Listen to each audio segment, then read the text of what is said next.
everyone, it's Beth from the West Dallas Public Library, and welcome to another episode of our Who HQ Book Club for summer. We are on episode 4 of Who Was Blackbeard. That puts us at chapter 6. After leaving Charlestown, Blackbeard sailed north. He needed a place to rest his crew and repair their ships. His fleet headed to the barrier islands of North Carolina. The tiny bays and narrow waterways between islands were perfect places to hide from Navy ships. As huge as Queen Anne's Revenge tried to sail nearer to the coast,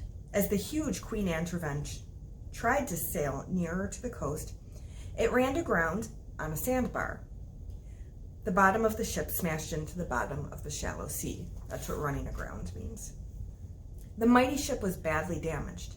It could not be towed out of the sand and would soon sink.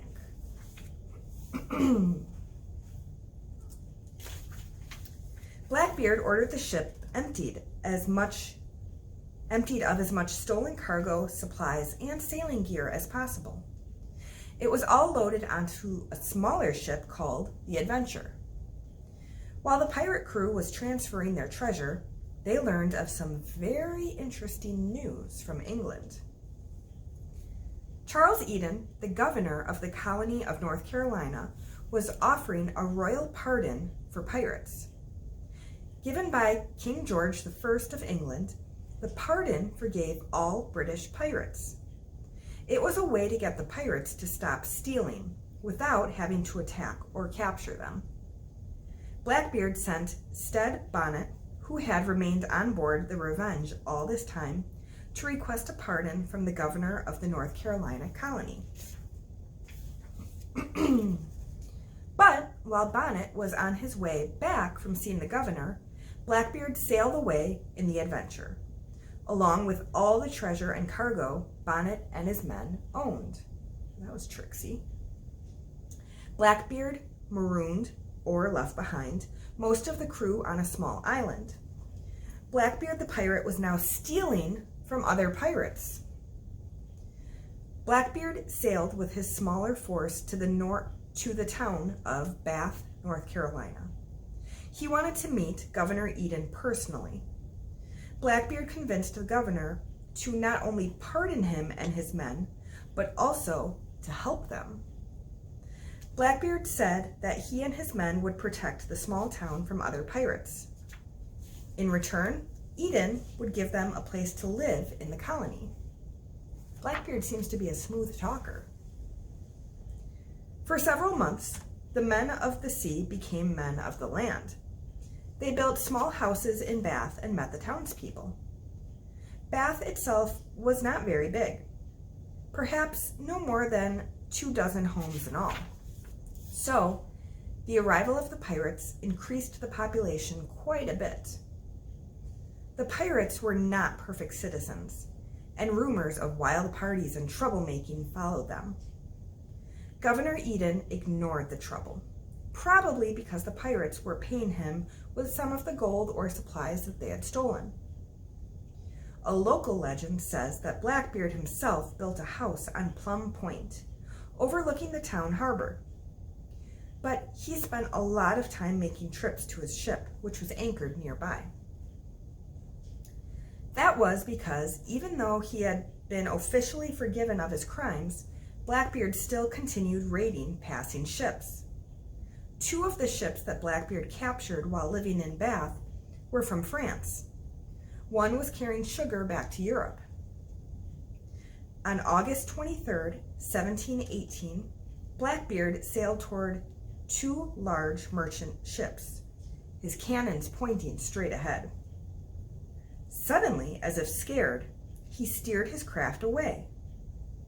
While the Frenchmen watched this odd display, what they did not see was another of Blackbeard's boats coming up from the other side. Musket balls suddenly whizzed over the heads of the French crew. Then, Blackbeard returned to trap the 2 ships between his own craft. It was another example of his brilliant sailing and ruthless pirating skills. Pardoned or not, Blackbeard couldn't seem to give up the life of a fortune hunter. If you want to see, there's a picture. Chapter 7. The hunt is on. Though Governor Eden was not hunting Blackbeard, and was in fact sharing some of his profits, other governors in the colonies still wanted the pirate's head. William Keith, the governor of Pennsylvania, ordered him arrested. If someone could find him. Alexander Spotswood, the governor of Virginia, tried, but could not locate him.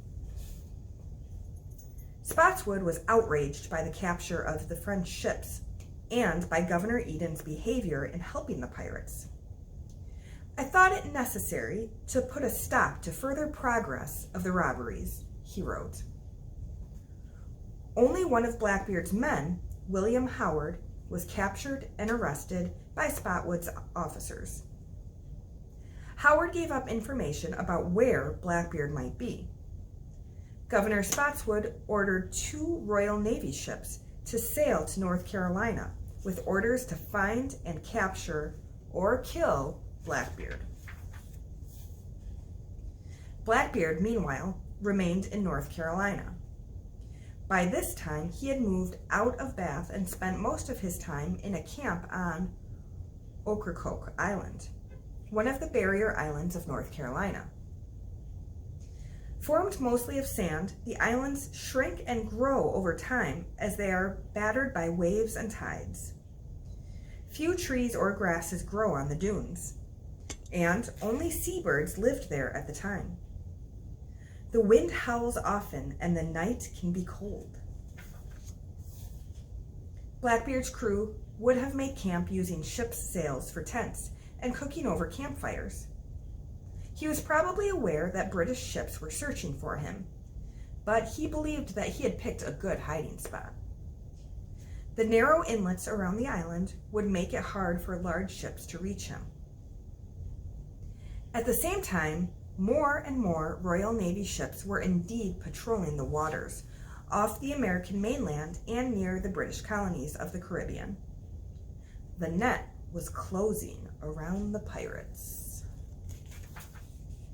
All right, that is where we will stop for today, and we will pick up tomorrow, our final day, with the death of Blackbeard. So that's chapter 8. We'll see what happens. All right, I will see you tomorrow for another episode of our Who HQ Summer Book Club. Bye, everyone.